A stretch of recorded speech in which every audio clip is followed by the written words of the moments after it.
Hi. నమస్తే. నా పేరు శివరంజన్ రెడ్డి. నేను న్యూట్రిషన్ అండ్ డైట్ కోచ్‌గా ఉన్నాను.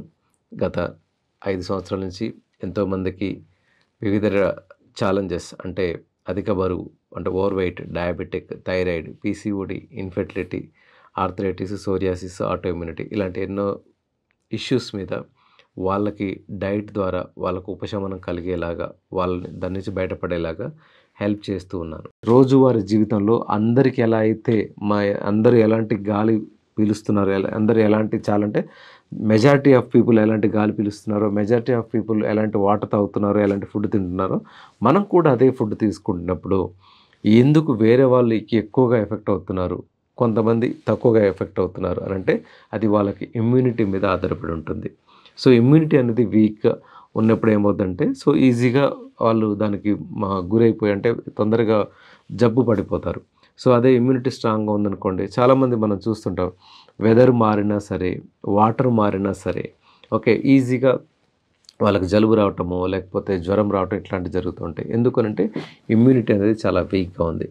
సో ఈవెన్ ఇమ్యూనిటీని బూస్ట్ చేయడానికి మనం ముఖ్యంగా చెప్పుకోవాల్సింది ఏంటంటే విటమిన్ డి అని చెప్పుకోవచ్చు. విటమిన్ డి అనేది ఇమ్యూనిటీని చాలా చాలా బూస్ట్ చేస్తుంది. ఓకే. సో ఇప్పుడు అయితే మనం చూస్తే ఇండియాలో కనుక చూస్తే 100లో 90 మందికి కూడా విటమిన్ డి డెఫిషియన్సీ ఉంది. అంటే విటమిన్ డి ఉన్నటువంటి ఫుడ్ తీసుకున్నా, లేకపోతే మనం జనరల్గా చెప్తూ ఉంటాము, సూర్యరశ్మి ద్వారా అంటే సూర్యకిరణాల ద్వారా మనకు విటమిన్ డి వస్తుందని చెప్పేసి అనుకుంటాం. బట్ సూర్యరశ్మి అంటే ఈవెన్ మార్నింగ్ నుంచి ఈవినింగ్ వరకు సన్ దగ్గర అంటే ఎండలో పనిచేసేటటువంటి రైతులకు కూడా మనకి ఈరోజు విటమిన్ డి డెఫిషియన్సీ అనేది మనం చూస్తున్నాం. అంటే ఎందుకంటే మనము ఈ విటమిన్ డి డెఫిషియన్సీ అనేది మనం తినేటటువంటి ఫుడ్ నుంచి రావట్లేదు. అట్ ద సేమ్ టైం మన ఎండ నుంచి అని అనుకుంటున్నాం కదా, అక్కడి నుంచి కూడా మన బాడీలోకి అంటే విటమిన్ డి అనేది అంటే మనం ఎలా ప్రొడ్యూస్ అవుతుందనంటే సూర్యుని కిరణాలు మన బాడీ మీద పడ్డప్పుడు మన బాడీ ప్రొడ్యూస్ చేసుకుంటుంది, విటమిన్ డిని ప్రొడక్షన్ చేసేసుకుంటుంది. కానీ మన body vitamin D production capacity కోల్పోయింది ఇప్పుడు. అంటే సూర్యుని కింద మనం నిలబడ్డా సరే, ఆ సూర్యుడి కిరణాలు మన మీద పడ్డా, శరీరం మీద పడ్డా సరే మన బాడీ ప్రొడ్యూస్ చేసుకోలేకపోతుంది.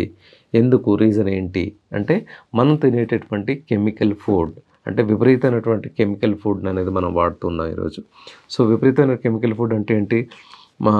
అంటే రైతులు నాటు వేసే ముందు దగ్గర నుంచి, అంటే ఇప్పుడు ఎలా ఉంటుందంటే ఒక చిన్న విషయం ఇక్కడ మీకు షేర్ చేయాలి. మనం రైతులు పెస్టిసైడ్స్ వాడుతూ ఉంటారు కదా.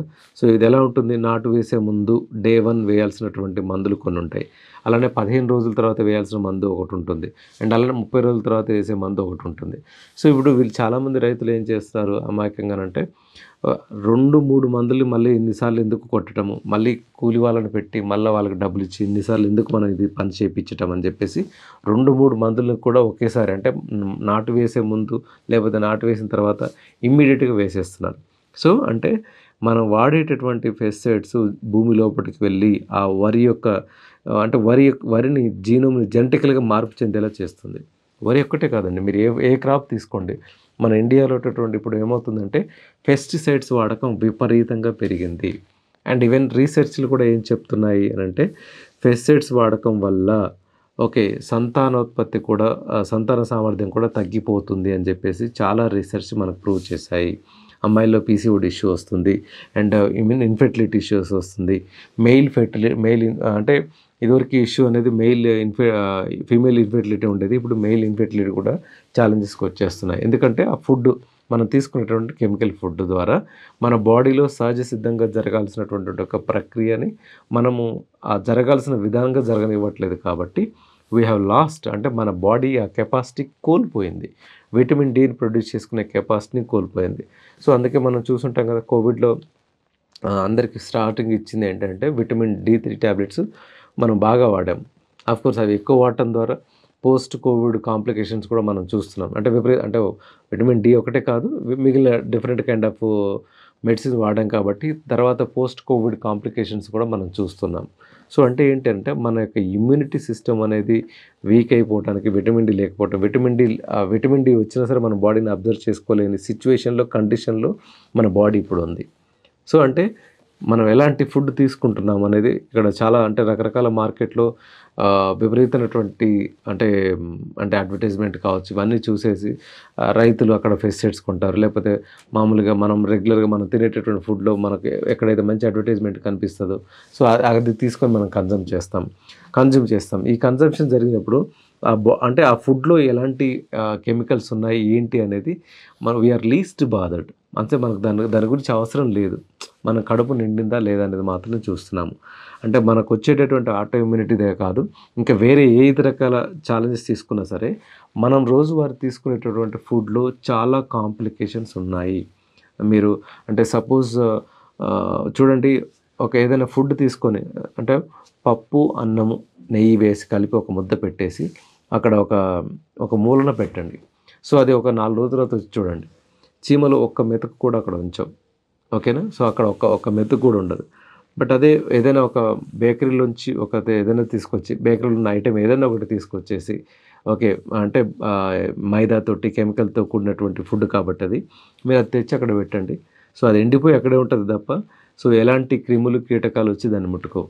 అంటే ఈవెన్ సృష్టిలో చీమలకు కూడా హెల్త్ కాన్షియస్ ఉంది. కానీ మనుషులకు అన్నీ తెలిసిన మనుషులకు మాత్రం హెల్త్ కాన్షియస్ అనేది లేదు. ఎందుకు అంటే వాటికి తెలుసు అది కెమికల్ ఫుడ్ కాబట్టి అది తినలేవు, అవి తినవు. కానీ మనం ఏం చేస్తున్నాం అంటే మనకి ఇష్టమైనటువంటి ఫుడ్‌ని, మనకు టేస్ట్‌గా ఉన్నటువంటి ఫుడ్‌ని ఎక్కువగా తీసుకుంటున్నాం కాబట్టి ఇన్ని కాంప్లికేషన్స్.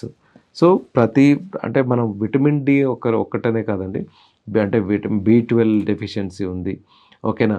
సో, దెన్ అంటే విటమిన్ సి తక్కువగా అంటే ఏవి కూడా సహజ సిద్ధంగా ఉన్నవి కాకుండా బాగా ప్రిజర్వేట్ చేసినటువంటి ఫుడ్స్ ఎక్కువగా తీసుకోవటం వల్ల ఇలాంటి ఇష్యూస్‌లోకి వస్తున్నాం మనం. యాహ్! అయితే